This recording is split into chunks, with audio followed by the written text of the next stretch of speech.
Today on the net, web users comment on the Google China row. The British blogosphere is gripped by the cash for influence scandal. And an American singer uses chatroulette during a concert.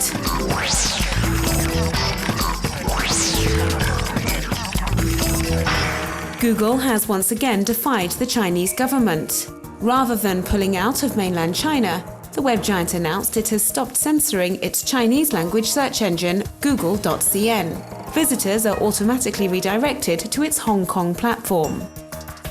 This Chinese web user criticizes the decision, saying that even if Google Hong Kong lies outside the Great Firewall of China, this is not the case for web users in China. He says they will be able to see the results pages, but will not be able to go on to access the source materials displayed. He also states that this measure could encourage the government to block all Google sites.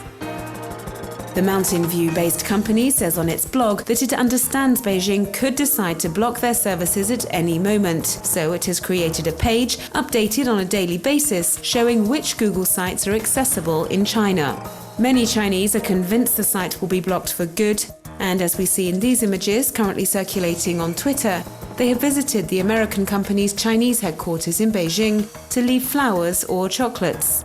It's their way of paying tribute to the web giant.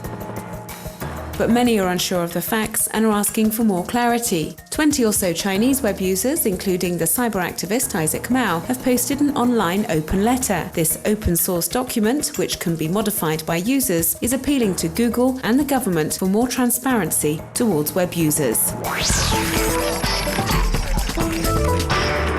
The British political class has been hit by a new scandal following the broadcast over the weekend on UK television channel Channel 4 of a particularly damning video. We see several former Labour cabinet ministers say they can use their political influence in return for payments. The affair, which has been given the name Cash for Influence by the media, has provoked lively reactions online. This blogger says he's not particularly surprised by the scandal. He reminds us that the country's general election is approaching, and many of the MPs, who will soon lose their seats, are trying to make the most of their contacts by capitalising on their political influence. He says this common practice is nothing new. Some, however, particularly the Conservative opposition party, are shocked by the scandal and feel that light must be shed on this affair. Via their website, several members, including Conservative Party leader David Cameron, are calling for the Prime Minister to open up an investigation into the subject. This organisation, which campaigns for more political transparency, has created an online petition demanding that the former Transport Minister, Stephen Byers, who is implicated in this affair, be stripped of his membership of the Privy Council. His critics no longer want him to hold this symbolic position. This web user thinks these revelations could damage the reputation of Britain's two main political parties, not just Labour, which currently appears to be the only party concerned. He believes the scandal could benefit minor parties who have been saying for a long time that the ruling political class is corrupt.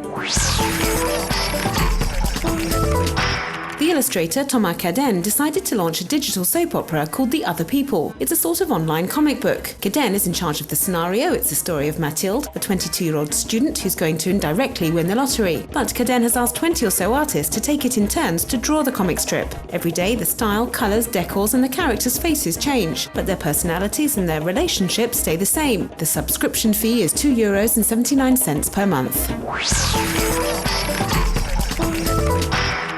A screen composed of 4 videos which show young people destroying their computers and other such high-tech machinery. It's part of a piece of work called Folksome Project, created by Jody, a collective of 2 internet artists. The project aims to explore web users' love-hate relationship with new technologies.